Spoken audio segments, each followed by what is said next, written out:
Hi hello my dear aspirants. నిన్నటి క్లాస్లో మనం algebraic expression X plus 1/x ఒక వాల్యూ ఇచ్చినట్లయితే x² + 1/x² x³ + 1/x³ ఎలా ఈజీగా కనుక్కోవాలో తెలుసుకున్నాం.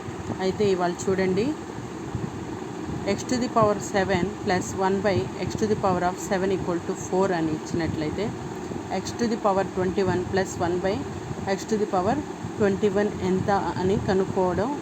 ఇలాంటి ప్రాబ్లమ్స్ ఇచ్చినప్పుడు మనం ఎగ్జామ్లో కన్ఫ్యూజ్ అవుతుంటాం. మనం ఒక ఫార్ములా నేర్చుకున్నాం, ఇదేంటి ఇంత డిఫికల్ట్గా ఉందని చెప్పి ఆ సమ్ని స్కిప్ చేసే ప్రయత్నం చేస్తాం. అలా స్కిప్ చేయకుండా ఈ సమ్ ఎలా చేయాలో ఈజీ ట్రిక్ చెప్తాను చూడండి. ఇక్కడున్న x⁻21ని x⁷ whole cube plus 1/x⁷ whole క్యూబ్గా మార్చితే ఈ x⁷ ఇక్కడ ఎక్స్గా భావించినట్లయితే x³ + 1/x³ అని మనం అనుకోవచ్చు కదా. ఇప్పుడు మన ఫార్ములా ప్రకారం ఇది x + 1/x అయితే x³ + 1/x³ కనుక్కోవడానికి మన దగ్గర ఉన్న ఫార్ములా a³ - 3a. ఇక్కడ మన ఫార్ములాలో a వచ్చేసి 4, 4³ - 3 × 4. 4 క్యూబ్స్ అంటే 4ని 3 times, 4 4s are 16, 16 4s are 64 -12, 52 is the answer. ఇలా ఈజీగా చేయవచ్చు.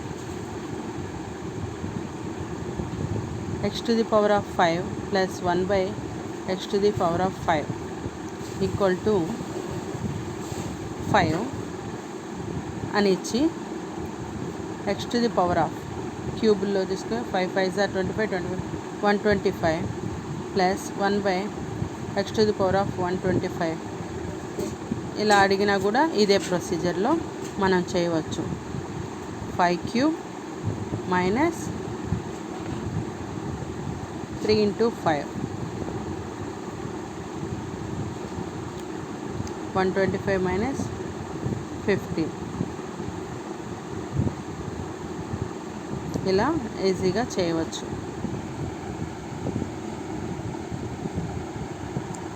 సమ్స్ కన్ఫ్యూజ్ అవ్వకుండా ఆలోచించి చేయండి. All the best.